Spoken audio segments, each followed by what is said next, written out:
शर्म और डर को दूर करने के लिए एक मार्गदर्शिका।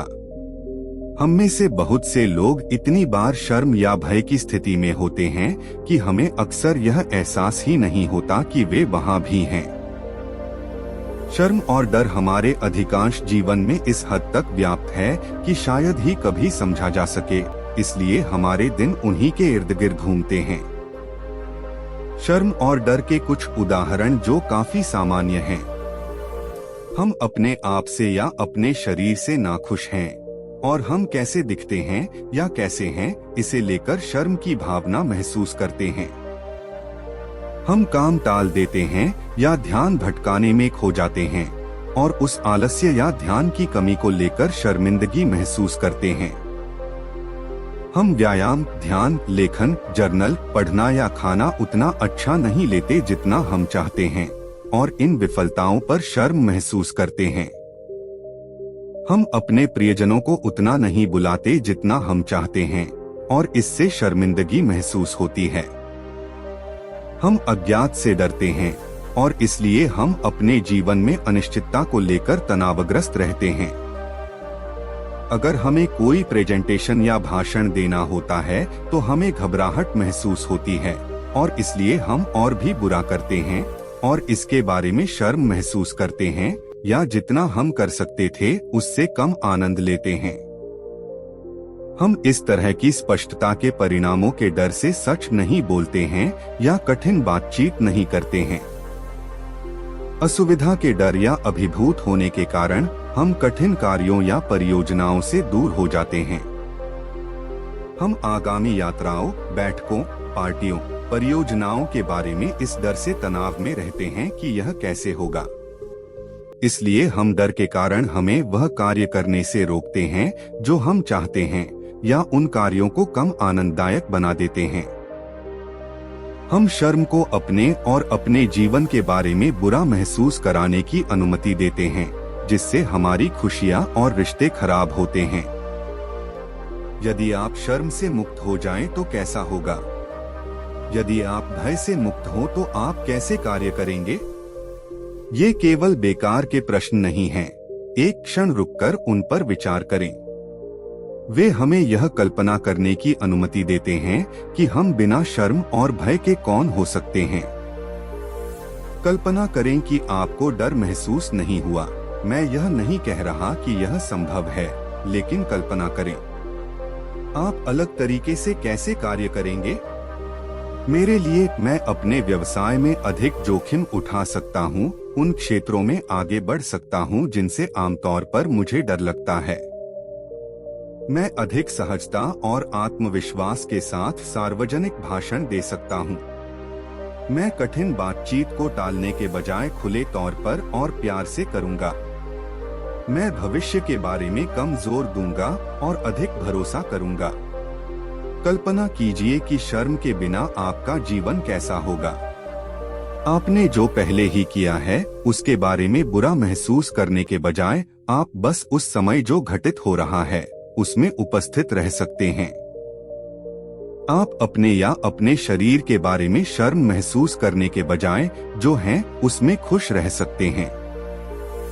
आप अजनबियों से अधिक आसानी से बात कर सकते हैं बजाय इस बात की चिंता करने के कि वे आपके बारे में क्या सोचेंगे।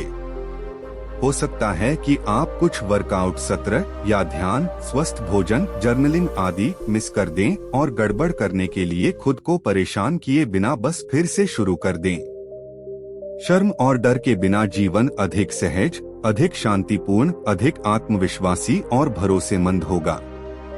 अब मैं यह नहीं कह रहा हूँ कि आप शर्म और डर से पूरी तरह मुक्त जीवन जी सकते हैं। चाहे आप इसे पसंद करें या नहीं, वे सामने आएंगे। मैं जो प्रस्ताव कर रहा हूँ वह यह है कि जब वे सामने आएं, तो हम उन्हें जाने दे सकते हैं या कम से कम उन्हें हम पर नियंत्रण नहीं करने देंगे। जाने देने की प्रक्रिया। तो डर और शर्म तो पैदा होगी ही, चाहे हम कितना भी ध्यान करें, चाहे हम खुद पर कितना भी काम करें। भावनाएं हमारे नियंत्रण के बिना सामने आती हैं, लेकिन एक बार जब वे सामने आ जाती हैं, तो हम क्या करते हैं, यह कम से कम कुछ हद तक हम पर निर्भर करता है। तो डर सामने आता है, यह अपने आप में कोई समस्या नहीं है। डर को पकड़कर रखना ही समस्या बन जाता है। यह डर हमें वह करने से रोकता है जो हम अन्यथा करते या हमारी खुशी को ठेस पहुंचाते हैं। यही वास्तविक कठिनाई बन जाती है। यही बात शर्म के बारे में भी सच है। चरण 1, जब शर्म या डर सामने आता है तो हम नोटिस कर सकते हैं। तब हम उन्हें कोई बड़ी बात नहीं के रूप में देख सकते हैं। वे कोई समस्या नहीं है, बस हमारे शरीर में एक अनुभूति है। तो पहला कदम सिर्फ डर या शर्म के कारण होने वाली संवेदना को नोटिस करना है, बिना किसी निर्णय के बस अवलोकन करना। बस संवेदना के प्रति सचेत रहना, उनमें फंसना नहीं। आप देखेंगे कि न तो शर्म और न ही डर इतना बुरा है, नफरत करने लायक कुछ भी नहीं है, वे सिर्फ संवेदनाएं हैं। चरण 2, ध्यान देने की इस जगह से हम जिज्ञासु बन सकते हैं। यह कैसा लगता है? यह कहां से आ रहा है? उदाहरण के लिए हम शर्म महसूस कर सकते हैं और फिर उत्सुक हो सकते हैं कि यह हमारे शरीर में कैसा महसूस होता है। फिर ध्यान दें कि यह हमारे बारे में कुछ पसंद न करने की भावना से आ रहा है। हमें अपने बारे में यह बात क्यों पसंद नहीं आती? क्या हमारे द्वारा बनाया गया कोई आदर्श या अपेक्षा है जो इस नापसंदगी का कारण बनती है? शायद मुझे लगता है कि मुझे काम या व्यायाम में निपुण होना चाहिए और मैं उस पर खरा नहीं उतर रहा हूँ। डर के लिए यह अक्सर विश्वास की कमी और अनिश्चितता की भावना से आता है। शायद हमारा भी एक आदर्श है कि कोई अनिश्चितता नहीं होगी, केवल स्थिरता और नियंत्रण होगा, और इसलिए जब यह आदर्श पूरा नहीं होता है तो डर उत्पन्न होता है। चरण 3, एक बार जब हम उस आदर्श को देख लेते हैं जो शर्म या भय का कारण बनता है, तो हम उसके प्रति अपना लगाव कम करना शुरू कर सकते हैं। क्या आदर्श कुछ ऐसा है जो सहायक हो? क्या यह हमें नुकसान पहुंचा रहा है? यह कहां से आया था? उस आदर्श और उससे पैदा होने वाले डर शर्मिंदगी के बिना हम कौन होते? अपने आप को आदर्श के बिना कल्पना करें और इसे ऐसे आजमाएं जैसे आप एक नई पोशाक पहन रहे हों। कल्पना करें कि आप डर से मुक्त होकर अनिश्चित भविष्य पर पूरी तरह भरोसा कर रहे हैं। कल्पना करें कि आप अपने आप से पूरी तरह खुश हैं, आपको जो होना चाहिए उसके किसी भी आदर्श से मुक्त। चरण 4, इस नई पोशाक के साथ आदर्श की कमी आपकी शर्म डर का कारण बनती है। देखें कि इसके बिना दुनिया में घूमना कैसा होता है। भय के बिना आप कौन हैं? क्या आप अपने आप में और दुनिया में विश्वास की भावना के साथ घूम सकते हैं? क्या आप आत्मविश्वास की भावना, अपने आप में खुशी की भावना, अपने प्रति प्रेम की भावना के साथ घूम सकते हैं? इसे आजमाएं और देखें कि क्या परिवर्तन होता है। देखें कि आप बिना शर्म या डर के क्या कदम उठाएंगे। देखें कि आप कैसे अलग दिखते हैं।